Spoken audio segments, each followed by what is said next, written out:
Hey guys, it's the Grim Reader here. So, just a quick little update-ish sort of thing. I thought it'd be a good idea to do a face reveal. I don't really mind. A lot of you have already seen what I look like through Snapchat. So, since so many of you guys have asked for me to open up an Instagram account, I thought I'd just do it. The only reason why I didn't want to make an Instagram account is because I don't want to just make it and then abandon it and not use it, but I'll try and use it as much as I can and like post on there. But yeah, I've made an Instagram account, so if you want to know what I look like, if you want to see what I look like, it's on the screen. It's Hirsi_TGR, HIRSI_TGR. So yeah, and also of course, if you enjoy this video and all my other videos, give it a like. Yeah, give it a like.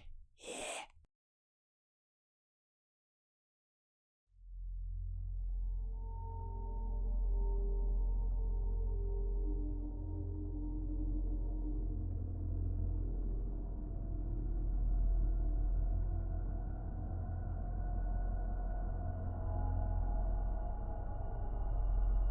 So, this story is about a man that I've never met.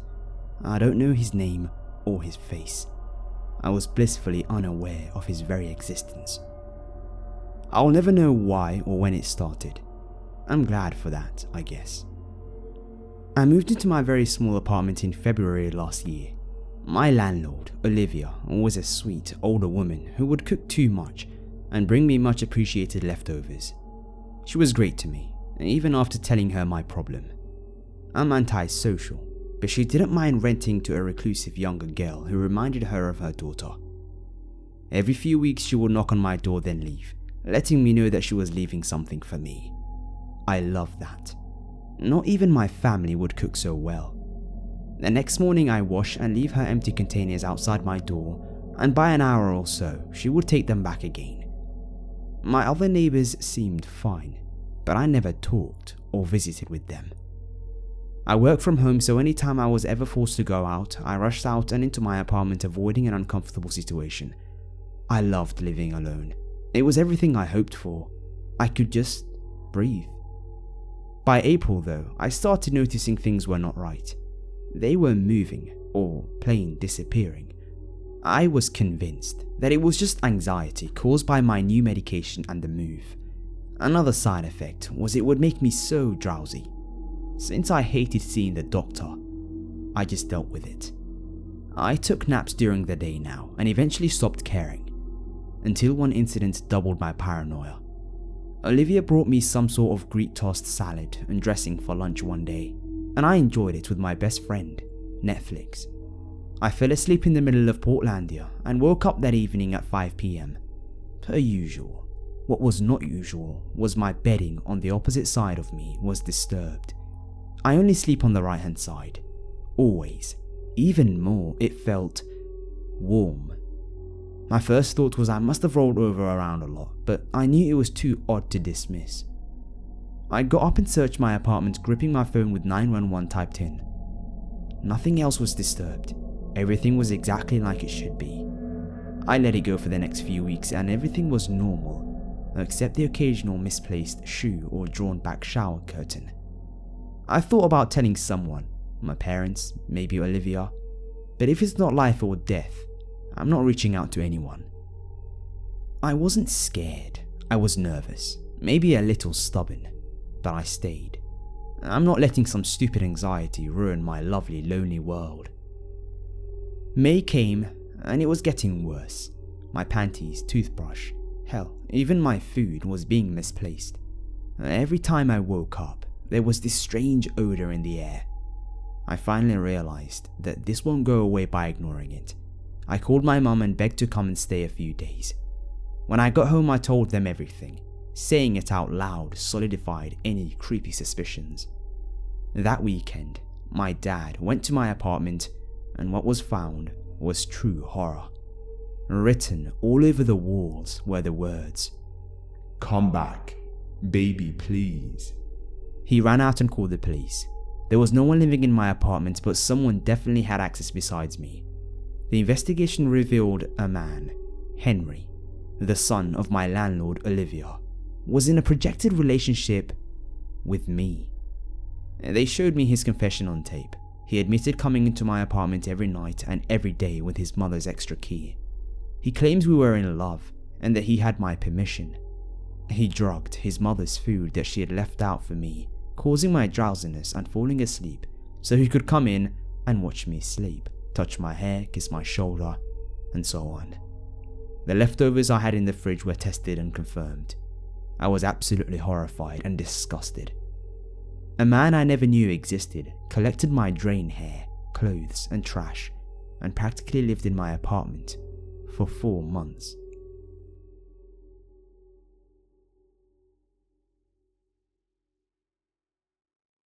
So basically, my boyfriend and I live in a flat together, and he's an area manager for a main chain restaurant in England. His job takes him to at least 5 to 8 stores and sometimes has to stay late. Sometimes he doesn't get here until 3 AM, so I usually sort of stay up and wait for him to make sure that he's alright, if he wants me to run a hot bath for him and wants a coffee or anything. So I get the usual phone call from him saying, "I'm on my way home, I'll be home in an hour. If I drop call you when I'm close, then just start running a bath for me, please." I say sure and hang up. Now, our block of flats has this security door that always gets locked at 10 PM, and as long as you have a main entry key, you're free to come and go without worrying about the door. I'm nestling down to watch some Netflix and a cup of tea and a cheeky biscuit when I hear our buzzer to our flat go off. Now, someone outside the main entrance is pressing my number, and I have to press this switch from inside my flat that will open the main security door and let them in. It's probably someone who's forgotten their key and pressed my number quickly. I try and shrug it off. I pause the film that I'm watching and wait. The buzzer rings again, stops, and then rings again. Sounds like someone's deliberately putting their finger on it and holding it down. Now, our flat is on the 2nd floor, and from our bedroom we can look down and see who's at the main gate. I jump up, go into that room, and slowly peek to see who's there. I saw 5 well-built, stocky guys. This is 2 AM. What the hell are they doing here? Why are they ringing my buzzer? It suddenly becomes clear to me that whoever it is clearly doesn't have a key, so they mustn't live here. While peeking at them, I clearly see the front guy put his hand up and just press my buzzer, flat number 4. He's not even touching the other buttons, just mine. Half of me wants to pick my flat phone up and be like, "Seriously, get lost. I don't know what you want, but I'll call the police." And then the other half of me doesn't want to give away the fact that I'm a girl, alone. It sounds silly, but I'm 23 and I'm quite small. I grab my phone and ring my boyfriend straight away. He says something along the lines of the fact that he's 45 minutes away and that he'll be there as soon as possible, but will call his dad, Luke, who's a policeman, to come over and wait with me. While I'm on the phone, the buzzer is still going. He tells me to just keep peeking at them and try and see if I can see any distinguishing features. After what seemed like ages, my boyfriend's dad turns up, and I see him walk straight up to the guys and start a conversation. My boyfriend's dad already has a security key, and he opens the door to my flat. Straight away he runs over to me and makes sure that I'm fine. We're sitting down having a cup of tea, and I ask what was said and what happened. He said that he walked up to the main road and the conversation went like this. "Hey man, do you live here? Do you think you could let us in?" "Well, clearly if you don't have a key, you don't live here, so no. Who are you supposed to be seeing?" "Well, you see, my main girl lives in number 4, man, and she's gone to sleep, huh? You know how late it is, man. These are my friends and they don't have anywhere to stay, and I haven't got a key, so how about you let us in?" "That's funny, because my daughter lives there." "Oh yeah? Shit, dude. Well, how about letting us in and we can see her together?" "Right, now, I don't know who you are or what you're planning to do, but seriously, stay the fuck away from these flats. You clearly don't live here. If you ever come back here, I will personally arrest each and every one of you wankers. Now, fuck off and go home, because I swear to God I'll beat the shit out of every one of you guys so bad that no one will recognize you." With that, The group of guys took off and Luke managed to open the door freely and get in. And that's where it ended, thankfully.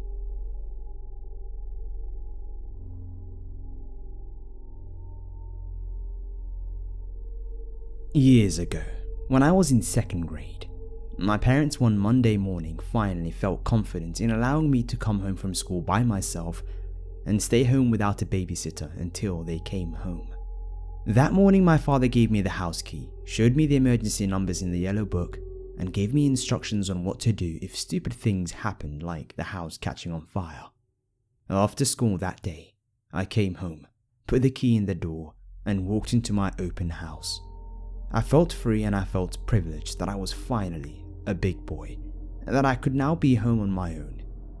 Needless to say, I kinda got caught up in the moment and ate tons of ice cream while watching Terminator on VHS, since my parents would never let me watch anything over PG-13. Around 5 that day, I heard the doorbell ring. My dad told me never to answer the door by myself, even if they were home. I walked to our family room, where I could get a good view of who was out there. Maybe my dad was getting a package or something. I saw a middle-aged man standing there in a dark black jacket that I've never seen before. He rang the doorbell again, and I expected him to leave after no one answered. After a 3rd ring, I saw him walk down the steps and I assumed he was leaving. I went back to watching Terminator when I noticed something outside my kitchen window. The man was walking in our backyard for some odd reason.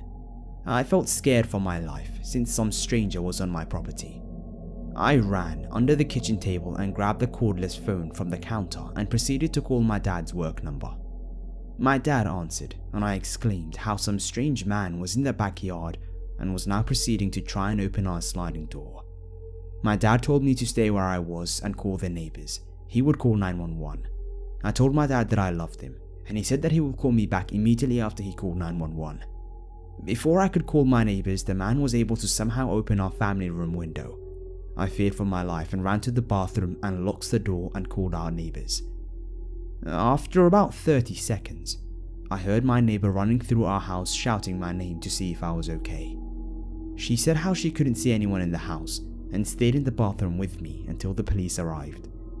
The police conducted their investigation and told us that they found some fingerprints that matched the recently released convict who was previously put in jail for breaking into homes. After that day, my parents did not leave me without a babysitter until I went to high school. Every week I wonder what happened. Did he run when he saw someone was in the house? Did my neighbors scare him away if he heard her yelling?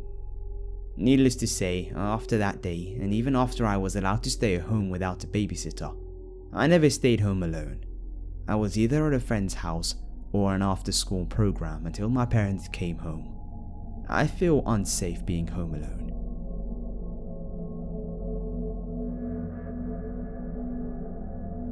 This happened to my wife and I right after I left the Marines. After leaving the military, I was obsessed with jogging and hiking. I liked pushing myself to see how much weight I could carry and how far I could run and hike. Every Sunday morning at 5 in the morning, my wife would drive me 8 miles from our apartment. I would road march with a heavy pack through town back home. This particular Sunday was very warm. She dropped me off at the location. We said our goodbyes and she returned to the apartment. It's not terribly dangerous where we live, but having done some combat deployments, I was always aware of my surroundings. Therefore, I was carrying the handgun that was typically located in our bedroom. When my wife returned to the apartment, she noticed that there was a white Honda which was parked near the front of our unit. She thought this was odd because it was so early on a Sunday morning. She thought about not getting out of her car because she was a little creeped out. She decided to go in but walked quickly. She got back into bed to try and get some sleep while I hiked home. Our apartment was a ground level unit, and there was a large bush located in front of our window with gravel surrounding it. As she lay in bed, she heard some slight shifting of the gravel. She laid there silently listening. Then she heard heavy breathing, which she said sounded like there was someone with their lips right to our window. Due to the heat, our window was open, and there was still a screen and large drapes. My wife laid there silently for several minutes while the breathing continued. I don't know what came over her, but she got ballsy. She jumped up on the bed and threw the drapes open. She saw a grown man standing there, who immediately turned around the corner of the wall out of view. She didn't say anything to this man, but could see his shadow from the light above the door to the unit next to ours. The man stood there, still breathing really heavily. She described it as almost intentionally loud. In a flash, the man took off in a dead sprint for the white Honda. My wife said that she had no idea what to do because she was so terrified he would return. She grabbed the K-bar, which is a large military-style fixed blade knife that I kept underneath the mattress. She waited for about 5 minutes before running out of the house and getting in her car. She drove the route that I had told her I would be hiking and found me. I remember it so clearly because my wife's car pulled up and she was bawling and had my large knife in her hands. She explained everything. She drove me home and I called the police on the way. When we arrived, the white Honda was gone. The police and apartment reported that they had received reports of suspicious activity happening recently in the early mornings. He was never caught to my knowledge. It creeps me out to this day that someone is still out there, probably getting brazen every time he gets away with something. Not as scary as some of these, but when you consider how close your loved one could have come, it just gives me the creeps.